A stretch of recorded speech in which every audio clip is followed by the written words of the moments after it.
Welcome to today's webinar brought to you by Melissa. I'm Stephen Fegg, Director at Database Trends and Applications and Unisphere Research. I will be your host for today's broadcast. Our presentation today is titled Straight Talk on Data Quality in the Age of Digital Transformation. Before we begin, I want to explain how you can be a part of this broadcast. There will be a question and answer session. If you have a question during the presentation, just type it into the question box provided and click on the submit button. We're going to try to get to as many questions as possible, but if your question is not answered during the event, you will get an email response within a few days. Plus, if you would like a copy of the presentation, you can download a PDF from the Handouts tab on the console once the event is archived. And just for participating in today's event, you could win a $100 Amazon gift card. Now, to introduce our speakers for today, we have Joe McKendrick, a lead research analyst at Unisphere, and Stephen Truong, account executive at Melissa. Now I'm going to pass the event over to Joe. Thank you, Steve. And Stephen Truong, it's wonderful to be joining you in this discussion. And I want to thank the folks at Melissa for their support in helping them make this making this session possible. And you know, when we talk about data quality these days, the ramifications go really far beyond the rows and columns of data we store in our data centers. It's really all about trust. The trust executives have in analytics upon which they are making decisions, the trust customers have that the companies with which they do business are not only protecting their privacy, but also have the right information on them. Just the other week on 60 Minutes, for example, there was a group of service members, all officers associated with the judicial branches of their respective services, Army, Air Force, Navy, Marines, talking about how they had repaid their student loan debt, but were having the debt service companies come back at them and tell them they had no records of their payments. What was the problem with that? The data on payments was being dropped as accounts were being transferred between these loan servicers.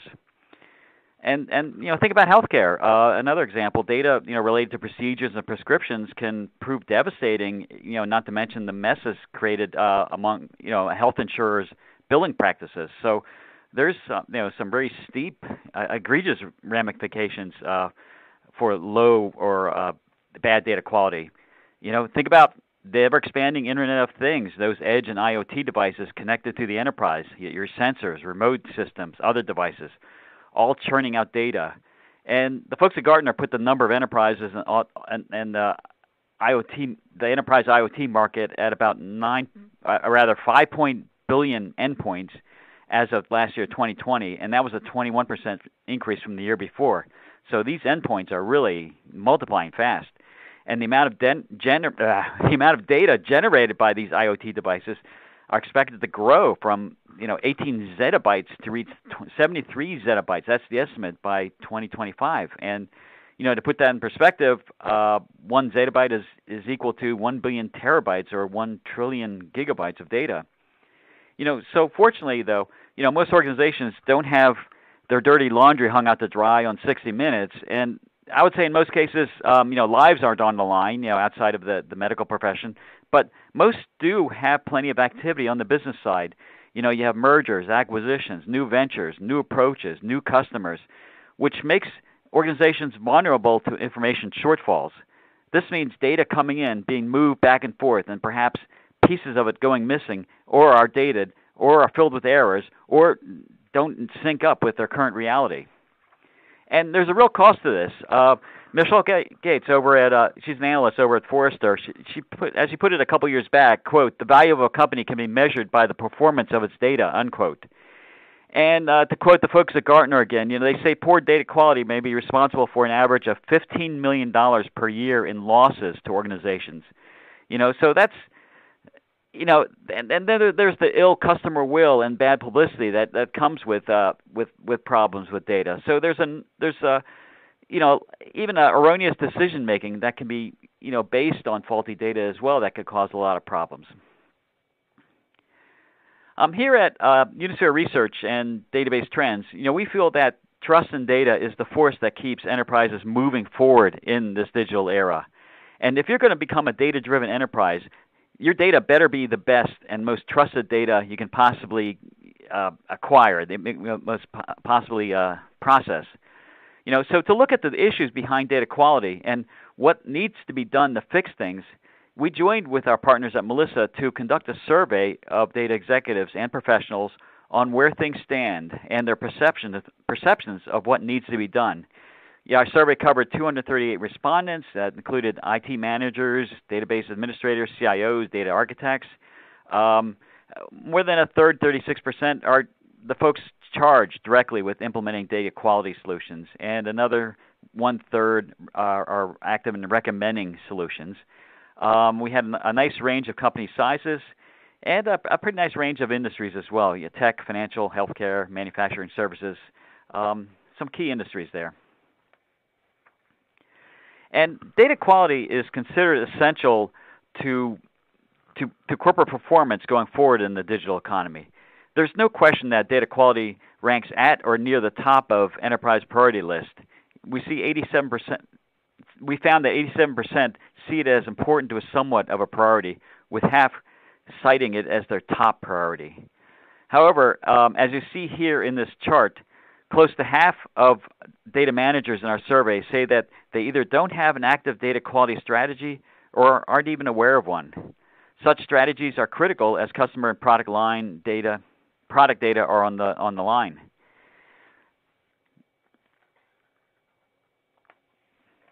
Now, remember, we spoke with the people that work with data, databases, and data tools and associated services every day. These are the people that are really close to things. And, they, more than anyone, are only too aware of the state of data quality. And we found that most are at least somewhat skeptical about the quality of the data in their enterprises and recognize achieving quality as a top corporate priority. And you could say at best that the confidence in data is lukewarm. Here you see that that 1/3 of our respondents, 30%, indicate that they are completely confident in the integrity, accuracy, and trustworthy of the data that moves through their organizations. They know. They're in a position to know, right? As a couple slides back, I mentioned that we found that about half of our group have an active data quality strategy in place. So we compared that group to those actually lacking a strategy, and we found that those organizations with comprehensive data quality strategies are more than twice as likely to express complete confidence in the viability of their data. Here you see 42% are completely confident in their data quality versus only 17% lacking in strategies. And when we talk about a data quality strategy, I just want to add this here as well. A data quality strategy we defined as including documented requirements and rules for measuring success, as well as ongoing activities tied to business goals. So that's what's key to a data quality strategy. Okay, we also ask how often issues related to data quality come up in day-to-day management of organizations. And for a majority of our respondents, 74%, the quality of data presents issues, at least some of the time. For 26%, the problem is quite severe, cited as a constant ongoing issue. You see that 26% at the top of the chart there. Only 21% could say data quality is a non-issue, the bottom level of the chart there totaled. 21% say it's a non-issue. 26% say it's a painful issue. So you can definitely say that for more than one in four of the enterprises we spoke with, data quality is a really, really severe problem that needs addressing ASAP. We ask about how data quality issues come to light. Is there a stream of information that alerts users or administrators to issues they can jump on and fix right away? And the answer is likely not. It's more of a sporadic thing that's kind of almost left to chance. I want to highlight the fact that 43% of the time, our respondents said that they find out about data quality issues from their partners through customer and partner complaints. That's definitely not the way you want to learn about your issues. For 45%, such issues are uncovered somewhat sporadically, as they do database upgrades or doing moves to new systems. And that, too, is not exactly the best way to find out about problems that may exist in your data. Likewise, if they're launching analytics efforts, AI is a big deal. Machine learning is a big deal these days. 43% as they try to move to these new types of services and new types of applications uncover data quality issues. We still have 45% that uncover data quality issues on a more regular basis through data quality systems and tools. And this is really what is needed as our network systems and digital engagement become more complex and businesses rely on data to survive and thrive. So a key question, where exactly do these data quality issues come from? It's likely human error is a leading cause. You see here, majority of respondents, 58%, indicate their data is keyed in by company employees, and close to half, 49%, report that their customers are entering data. And this needs to be pointed out as well that as of the year 2000, say about 20 years ago, there was a shift in the way data is supplied to companies. Companies basically turned the customers and had their customers doing data entry. And let's face it, that's what's happening. The customers have been doing data entry. And, this is riddled with errors. And, you can adjust for it up front, force certain types of responses in the fields up front. But, this is adding to the complexity of managing data-intensive environments. Okay, we asked about challenges, challenges inside the data or the IT departments, and the unknowns that are involved with technology development are what hamper data quality the most. You see close to 6 in 10 of our respondents told us that as they adopt new projects, that that's where they encounter the greatest issues. Gaining organizational support is also a potential roadblock. You see 42% cite issues with gaining internal support across their enterprise, getting the right people on board and perhaps the budget on board to address data quality issues. Here we see the financial aspects of data quality initiatives can be challenging, with more than 1/3 of respondents struggling with calculating ROI for data quality. So data quality issues are hard to predict. As I mentioned earlier, the organization could be acquiring another company, and you simply can't predict what kinds of problems their data may have. When companies acquire other companies, in many cases, financial services is a great example. When a bank acquires another bank, they just don't want the bank, the infrastructure. They want the customers. They acquire another bank because they want those customers. And the data on these customers may be in different formats, different types of fields, different platforms, all kinds of integration issues that will arise. So you have all the fun of duplication of custom records, and you need to probably maintain 2 separate systems for some time. So it's difficult to predict what type of budget you will require to keep things cleaned up, unless you are alerted ahead of time to any impending mergers or acquisitions your company may have. And that often doesn't happen, as you know. You see here that when it comes to budgeting, our respondents tell us accounting for unknowns as well as ROI are the most difficult aspects for data quality projects. And, there are many parties involved in achieving data quality. User involvement in the process is considered crucial, and data managers really need to step up and take an advocacy role along with the technical contributions. There's a pressing need for automation to monitor and address data quality issues. We see here close to 2/3 of our data managers, 63%, say that they work with users to ensure the quality of the data, followed by monitoring its performance within applications. A majority have also built their own customized systems to track and monitor data quality issues. But again, it's the process of discovery, the process of finding out where the issues are across the organization tends to be kind of haphazard, sporadic, or ad hoc, as we saw with the earlier data. Okay, another matter, the cloud. A lot of companies are moving data to the cloud, and we see here, we asked this question, how much of your data is going to the cloud? And, of course, it's likely to accelerate in the months and years to come. And we see just about every enterprise stores at least some data in the cloud. And for 22% of the enterprises we looked at, that would be the top 3 bars there. This constitutes a majority of data. We define as 50% or greater are maintained in the cloud. So for more than 1 out of 5 of our respondents, a majority of their data is now in the cloud.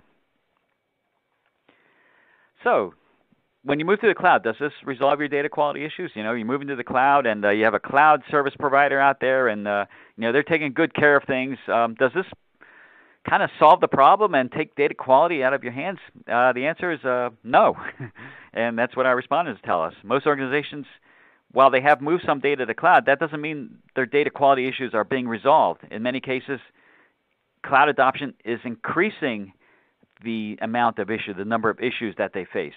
And we see here a substantial segment of respondents, 42%, report that their data quality challenges increased to some degree moving to the cloud.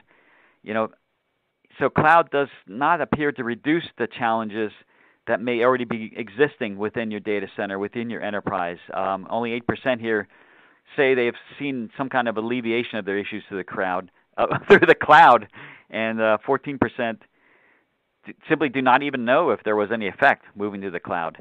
Basically, it all amounts to, cloud is great, and it adds a lot of agility, but you can't outsource your problems. You can't outsource your issues to the cloud. They're still going to exist.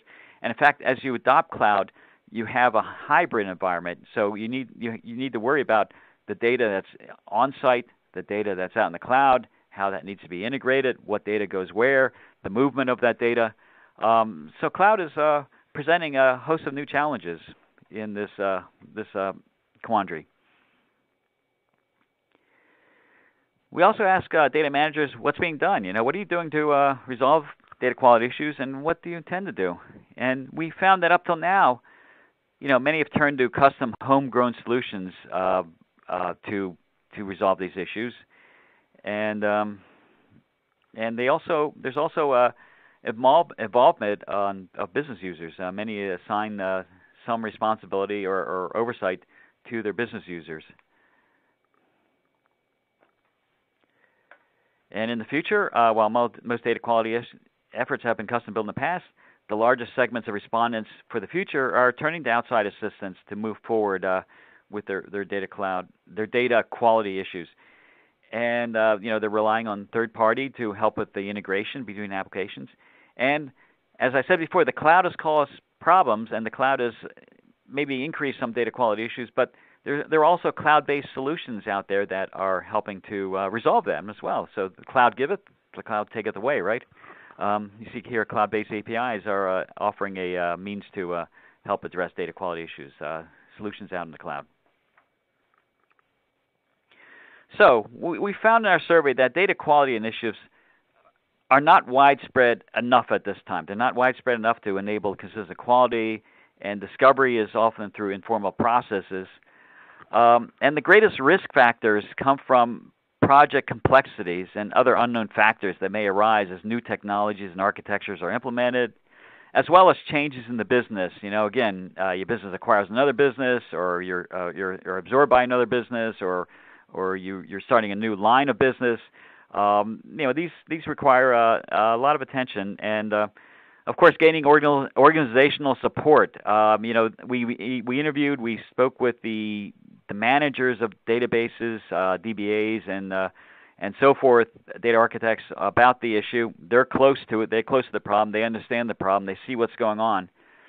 You have to let your executives, your C-level executives, the business leaders, also know what's going on, because, again, the ramifications could be very detrimental to the business if data is gone astray.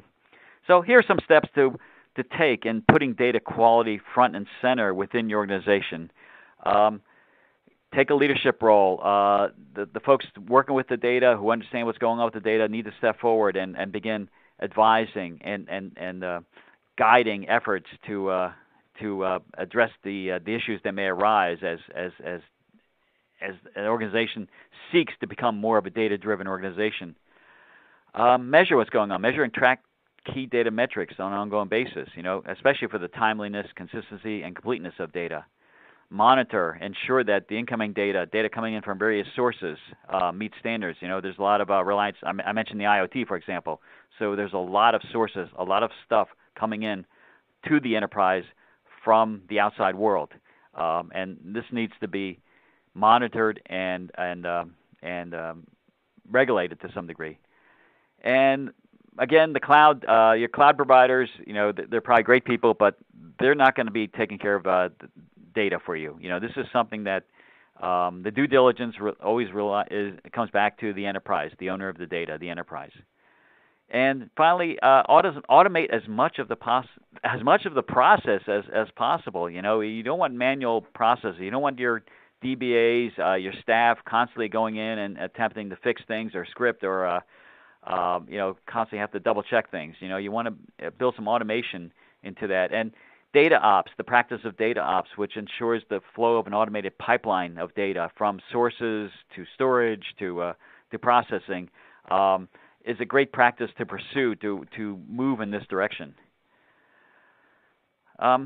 So with that, those are our results. Those are the results of our survey. And thank you very much. And I'm going to pass the torch to Stephen Truong, who's going to delve in deeper with solutions and approaches to data quality. Take it away, Stephen. Thanks so much, Joe, and I really appreciate that. A lot of good insight from the survey. Today we'll be talking about some of the solutions with data quality, and we'll be talking about the ROI. We'll be talking about, also sharing some use cases, and just ultimately talking about how we can address data quality, because as the survey shows, it's a big problem that everybody realizes, but there's just not enough in place to address data quality. So clearly the issue is, data quality leads to bad decisions. Like the survey mentioned, only 63% of data managers are somewhat confident, and only 30% are completely confident. Just putting that in another perspective, we make decisions every day. Would you personally, spend $10,000, $100,000 on an investment that you're only somewhat confident about? I personally wouldn't. I like to have all the facts, all the info, and that way we can make better decisions. That's just kind of how we should think about data quality. Is that businesses make very large decisions based on the data. So we should work on addressing data quality as a top tier priority. So first question is, where does bad data come from? Really, it's kind of like you had mentioned, Joe. It's manual entry. A lot of it is human error. There's since customers themselves are the primary, data is entered by customers, usually on in an e-commerce situation, or entered by employees. And realistically, there's probably a million and one ways to type even just a single address, different ways to spell certain things. So entry quality is a big reason why there's bad data in the first place. And then process quality, when we move data from different systems, does the data integrity remain the same, or are we, transforming the data? Are we losing data?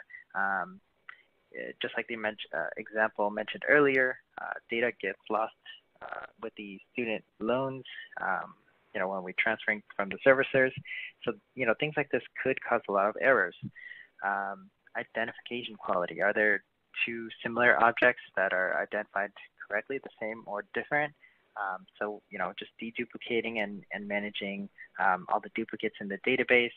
And of course, integration quality as we work on projects for integrating different systems, or if we're migrating to the cloud, it's all the data actually maintaining its integrity. As part of the survey, we found that the largest domains and actually the most growing domains of data are customer contact data, product data, and vendor data. And really, customer contact data and vendor data are pretty much fall in the same ballpark as contact data. And of course, product data is mostly maintained in-house. So why does data quality matter? It simply does. Data grows at an exponential rate. While over half of the surveyed data managers agree that data quality is a top or among the top competing priority, a lot of people don't trust it. Poor data is not trusted, which leads to poor, potentially costly business decisions. Bad data also leads to a large realized cost for companies, and there's a 1-10-100 rule, which we will dive into later. But basically, saying the principle of the rule or the idea is that it costs $1 per to validate data upfront, while it can cost upwards of $100 if for the companies if data is not validated at all. So poor data leads to bad decisions, and data is just exponentially growing, about 40% a year, if not more, at this point. So we now talk about what do data managers want? They want data that's valid, structured, normalized, and undoubtedly trustable. And also the ability to make confident decisions based on reports with good data. And you see here there's a little comic just talking about not being able to trust any database, which is unfortunately more common than not. So data managers need a strong data quality strategy that's consistent across the enterprise, as well as solutions that automate or perform data quality in line with that strategy. And truthfully, a partner that has the experience, expertise, and know-how to assist in data quality efforts, because a lot of these homegrown solutions just are kind of out of the ballpark, out of the realm of expertise when we build homegrown solutions.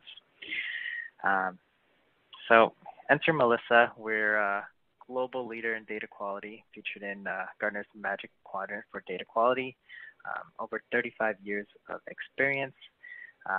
We operate worldwide, and just to name a few of the solutions that we have, address verification, identity verification, phone and emails, data updating, deduplication, and of course enrichment, adding data, demographics, geocodes, just further insights to the data so we can make better decisions based on our data. A little bit about our expertise. We've been around for over 35 years. Our solutions feature complex algorithms and understanding of contact domain rules. So we have accurate, comprehensive, and updated reference data or knowledge base, which we reference and validate and verify contact data against. Our solutions operate at a global scale, so we do cover worldwide. And here's the 1-10-100 rule in a little bit more detail. Basically, it could cost $1 to verify or standardize contact data at the point of entry, $10 to clean it at a later step, or $100 if we keep working with the erroneous data. This 1-10-100 rule is kind of like a rule of thumb when we talk about prevention. It applies actually to almost all facets of business, engineering, training, quality management, R&D, and of course, data quality, as we're talking about today. So in this example, we'll apply it to contact data. And let's say that it will cost us $1 to validate an address, or employee wages, and the cost of running the computer equipment to validate data. It'll cost us $10 to run a report, being proactive, making phone calls to try to update the data, the user's time in updating the corrected address. Or it could cost us $100 for lost packages, hidden fees, penalties, and of course, making poor decisions just based on that data in general. So here we talk about calculating ROI based on data quality tools. We have actually an ROI calculator for that's based on e-commerce applications. So in this example, we talk about if an average customer order value is $50, the average number of parcels sent per day is 100, which averages to about 25,000 packages a year, just based on 252 working days. And based on a 9% undeliverability rate, that's about 2,268 lost packages per year. The cost of lost shipments is $38,000. The loss of potential sales due to lost shipments is $113,000, meaning lost customers, poor experience, and loss of repeat business. So the total loss is about $151,000 per year. With data quality in place, which is the example shown on the right, the undeliverability rate drops to less than 3, which ultimately leads to less lost orders and more potential sales and more business. And so you see basically ROI of, or the cost savings of about $101,000.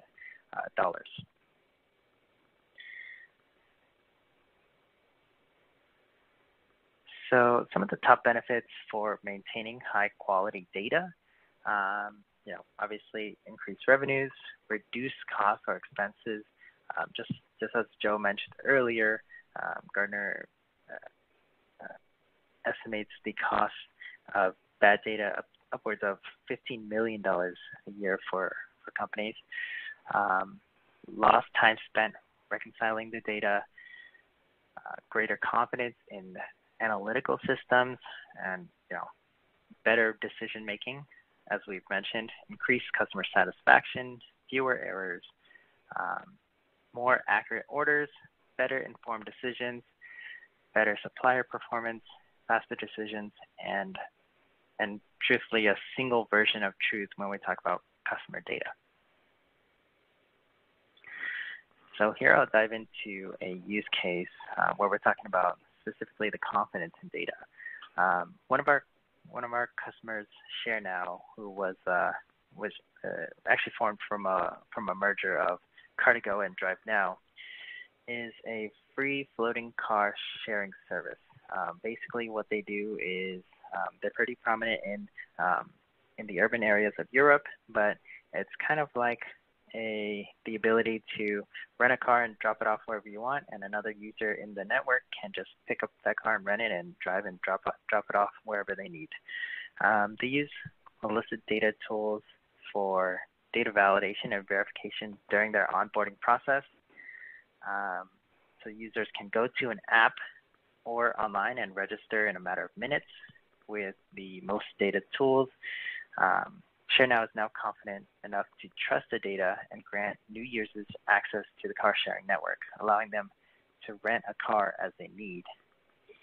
This is a big contrast to the low 30% of the data managers surveyed, showing that they're completely confident in the data because ShareNow is so confident in the data and the validation that users can rent a whole car in just a matter of minutes based on the validation. Prior to their integration with our tools, it was a manual process where users had to go in person to kind of like a dealer or an office to be verified with all the documents. Now, so not only did we eliminate the manual review needed, we improved the onboarding experience with automation of our data quality tools. We'll dive into another example talking about automation here. So Siemens is a international healthcare technology group which has been around for over 170 years. They have contact data in 174 countries and originally tried to implement a homegrown solution to with local data sources. They had requirements to basically validate and verify the contact data. So they began using our tools in 2015. And what they found was the work prior to implementing our solutions, they had to manually identify and check address data, which they found that the work was disproportionately high. The challenge was that the local address providers they worked with just didn't have consistent or reliable data. And it required a lot of manual review even after having these local data sources in place. So when they turned to our solutions using address verification, geocoding, address auto-completion, phone verification, and email verification, so basically validating and verifying all pieces of contact data. So here's a quote from the head of global IT, Anna Glees. Thanks to these very stable solutions, we have achieved an automation rate of over 90%. Melissa reacts very quickly to our requests and offers us the right solutions to the questions that come up, and they consistently meet our service level agreements. So by onboarding our data quality solutions, they've automated 90% of their data quality verifications around contact data, saving them a lot of manual review and, of course, a lot of time. So a little bit about the technologies we offer. We have on-premise APIs, cloud APIs, SaaS solutions, integrations to Microsoft, SQL Server, Dynamics, CRM, and Excel, Oracle solutions, Pentaho, Talend. We do support different platforms, languages, and of course we have SLAs available and very, very secure solutions. So a little bit about why to choose Melissa. We have an ROI guarantee, SLAs and uptime guarantees, international support. We provide proof of concepts or proof of values, free trials and custom pricing, and of course, system integrated solutions. And that's what I had all about the actual implementing of solutions and how to address data quality. And Steve, I'd like to hand this off to you for questions. Fantastic. Thank you very much, Stephen. Okay, so we're going to dive into questions from our viewers. First question. The survey mentioned that moving to the cloud actually causes more data quality issues. What is recommended if we are currently working on a migration to the cloud? Joe, do you want to jump in first, or Stephen, would you like to take this? I can take that question. The reason why moving data to the cloud actually causes more data quality issues is that usually data quality is not addressed before the migration. Rather, companies are pushing bad data to the cloud. We recommend having a data quality strategy in place before migrating. So ways to validate, standardize, and rules to govern the data within the cloud environment should be in place before migrating. Additionally, we do recommend a batch cleanup which should be done before moving the data. This way, when migration is done, we start with a clean slate. This is something that we often see a lot in data migration to the cloud, and definitely something that we work with our customers to kind of perform the batch cleanup and, of course, implementing these solutions in the cloud environment before the migration is done. Understood. Thanks, Stephen. Our next question, Joe, the survey was based on the views of data professionals who are close to the problem. Did you get a sense of how C-level executives perceive the problem? My management is clueless. Yeah, and unfortunately, I think many upper-level managers, executives are clueless when it comes to data quality. It's a matter that is well known to the audience we looked at for the survey, the data managers, DBAs, data architects, and so forth. However, the management, their managers typically are not privy or cognizant of the problem, until something goes wrong, until they're forced to appear on 60 Minutes or, something along those lines. And I think, I think the people working with data need to really make their voices a little bit louder and make themselves heard more within their enterprises, alerting their enterprises, alerting their business leaders to the need to maintain high-quality data.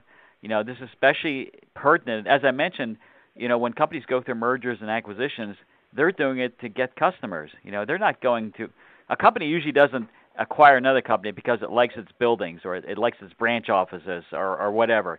It wants the customers, and that is data. That is data. Those customer records, and they may be in a different format. They may be on a whole different platform, stored different way. The data may not be rationalized in at different fields, addressing different and what happens is a company will go through a merger, and it has two separate systems that it has to run for a while, with the two separate customer bases, and this is going to cause anxiousness and anxiety among customers as well. They call in, they have questions about their account, and it's the account rep doesn't have access to it because it's a whole different system. This needs to be impressed upon business leaders. If we're going to go through and grow the company, we need to make sure we have a clean, automated way to bring data, not only integrate data, but assure that the data is of high quality. That's what we need to do, and that's the challenge going forward. So make your voices heard. Understood. And Joe, do you think, we all know that database administrators and other professionals focused on various facets of data management are busy. Very few of them are sitting around twiddling their thumbs. But do you think there are opportunities for, folks in our space, some DBTA subscribers, to kind of play more of an advisory role or a stewardship role when it comes to data quality issues from the bottom up? There really are, and again, automation is the key. Automate as much as you can. Start automating those more rote tasks, especially data quality. Stephen talked about an automated approach, and even in introducing AI into the equation to address and almost the customer's examples he cited. The share now car rental or car sharing service and Siemens. They're able to move data quite quickly and assure that it's quality within sub-seconds, and therefore the DBAs, the data managers, don't have to manually scramble, looking at what's happening with the data. They have an automated means, and therefore that elevates their roles to be able to spend more time with the business, discussing with the business important things, such as how the business can be more data driven, how the business can leverage data to move into new markets and so forth. They're not spending a lot of time, trying to fix things. Absolutely. Stephen, I'd love your take on this question, actually. You work for Melissa. How do you see C-level executives perceiving the issue of data quality? Is it a bit of a mixed bag? I see that, just like Joe had mentioned, there's a lot of C-level executives are more so unaware of the issues until it's too late. It's not factored into majority of the decision making until somebody really has to bring this to their attention. For example, after a merger, and then they have to kind of scramble and deal with the repercussions of running, for example, two systems, like Joe had mentioned, two customer bases. So this is something that is often overlooked. However, just like we have discovered, is a huge priority when we talk to those that are actually in the trenches. The key is really getting more support for data quality initiatives. Presenting the findings, and really emphasizing how important the data quality is beforehand. Understood. And I just want to add too. I mentioned that during the session, we opened up Pandora's box when we moved data entry to the customer. It's a great thing. Customers have self-service, and the whole .com and e-commerce revolution that occurred over the past 2-3 decades. It's a wonderful thing. But we depend on customers now to do data entry, and that presents all kinds of issues. It's a great business model. And that's how a lot of successful digital enterprises are operating now. But we gotta really monitor that. I hear you on that, Joe. We occasionally we have Mickey Mouse or someone else sign up, register. A very popular attendee, yes. Yeah, happens everywhere.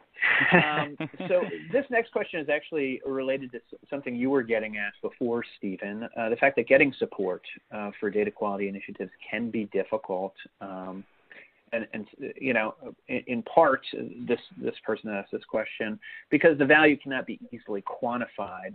Besides the ROI calculator shown earlier, how can I prove a value for this type of project? That's a good question. So this is actually a very common hurdle that many of the data managers I work with have. When this happens, I think it's best to usually take advantage of.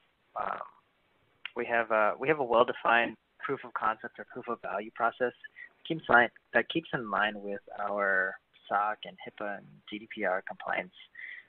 So usually after an NDA, we can process a sample or even a full database to analyze the current health or condition of the database. In some cases we've found that up to 70% or even more sometimes is incorrect or invalid. Having metrics like this on your own actual data gives pretty much an undeniable reason to explore further and try to gain support from the business stakeholders, whether that's the C-level or the VP level, because it does raise a lot of red flags when if we can dive into actual data and say, hey, look, 50% of this data is invalid. What should we do about it? And that's at that point that's enough of a red flag to say, hey, maybe we should explore further and see how we can address this. And when we do this exercise, a lot of the times it's found that it's very very much so more beneficial to talk about bringing data quality solutions on board rather than to leave the data as is, because it does become costly, just as we talked about earlier. Understood. Our next question, how important is business architecture analysis in terms of understanding how data is actually being used across the enterprise?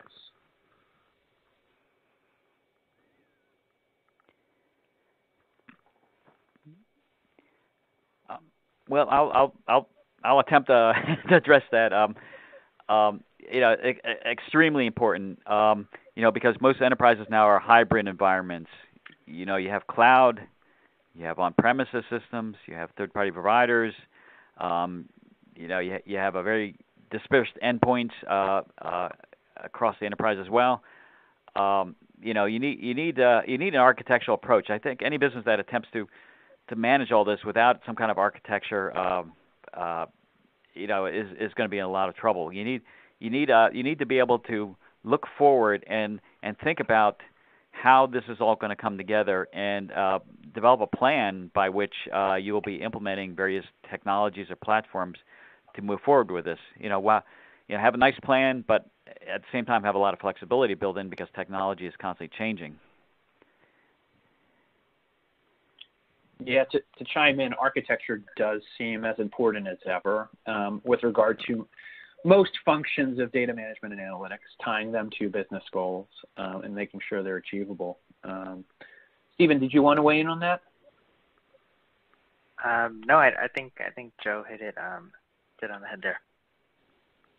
Okay, so moving on to our next question. With regard to mergers and acquisitions, any thoughts on the impact of data strategy on data quality, particularly when considering ESG goals? And I think by ESG, this attendee means environmental, social, and governance. That's what I'm guessing. Correct me if I'm wrong.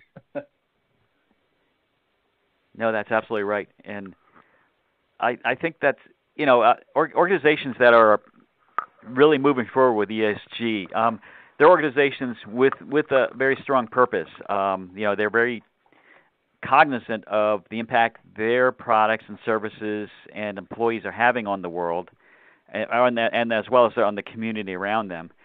And I think they tend to be a little bit more sensitive about the way their data is used. An ESG-driven corporation isn't likely to, or I should say, is very likely to be very sensitive to how its data is being used, making sure it's being used for very positive purposes. The customer data, as well as other data it may have, to basically, to borrow Google's phrase, not be evil. To be very cognizant and to guard the privacy of their customer data. I think the question mentioned mergers and acquisitions. It sounds like we maybe talk about looking at acquiring a company that's ESG driven. I don't see it. It would have a merger would have to be between two ESG driven companies. I can't see a mixture. I can't see a company that's not up on ESG attempting to merge or acquire a company that is up on ESG. It's not a good match, and to be purpose driven, to want to do good for the world, to want to put products out there that are environmentally sustainable, and they're aware of the need to boost the community around them. They're going to be very careful with their data. They're going to be taking a good care of their data and making sure it's secure, making sure that it doesn't fall into the wrong hands and it's not used for malicious or over-commercialized purposes.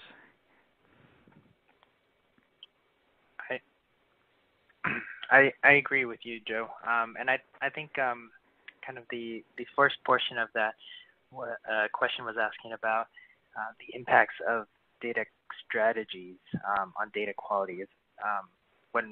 When a merger acquisition does occur, or maybe if they're planning for mergers or acquisitions. I think that in any merger or any acquisition, the data quality strategies should be always in the top priorities, just because when we are combining different databases, there's definitely going to be some type of overlap, especially if the companies are similar in nature. It's important to focus on, actually correctly merging the databases, how to handle, for example, if there's two different or there's multiple systems that are, housing the data, and, platforms. How can we actually get all of this in one very cleanly while maintaining data quality? And that's a big struggle. The secret is to prioritize data quality when doing the merger, so that we know that after everything is transferred or migrated to the single system or the single platform, we start at a fresh, clean slate, and everything's been cleaned up and validated before continuing, because otherwise you can't really move business forward as usual, because we're going to bring in just a lot of bad data with any merger. Okay, moving on to our next question. Stephen, how does a client implement your data quality solution? Is it on-prem or in the cloud? We have solutions on-prem, we have solutions on the cloud, and we even have pre-built integrations. So it's very flexible. Our APIs are platform agnostic, so it really we can integrate almost anywhere, and we even have like ad hoc solutions as well. So if integration is not desired, we have the ability to process on demand. Got it. And a follow-up question from the same attendee. I'm not sure if you want to get into this, but how does your pricing work? Pricing, because we offer so many different solutions, it kind of varies. I think it would be best to reach out to Melissa directly. I think after this presentation, there's actually going to be a URL, but you can reach out to us directly. But we do license directly to the enterprise, depending on what type of solutions you need, and usually this does involve a process of like a discovery, where we talk about what kind of data we're trying to clean up, what's current state of data, what type of integrations you need, and that's all factored into the pricing. So it's very customizable, and it scales with enterprises, very large or small businesses as well. Got it. And one more attendee question for today. Stephen, does Melissa handle sensitive data such as social security numbers? Yes, most definitely. So we do handle sensitive information. We, as part of like ID verification, things like that, we are able to verify, social security numbers, even to some degree like document verification. So we are familiar with that. We work a lot with, clients in sectors where data security is very important. So financial, banking, even healthcare. So we're HIPAA high-tech compliant. We have our SOC 2 Type 1 and 2 certifications. Obviously, of course, we're GDPR compliant as well. So we're very familiar with data security when we handle sensitive information. Understood. And with that, we are at the top of the hour. This went fast today. That is all the time we have for questions. We apologize if we were unable to get to one of your questions, but as I stated earlier, all questions will be answered via email. I'd like to give a big thank you to our speakers today. Once again, Joe McKendrick, lead analyst at Unisphere, and Stephen Truong, account executive at Melissa.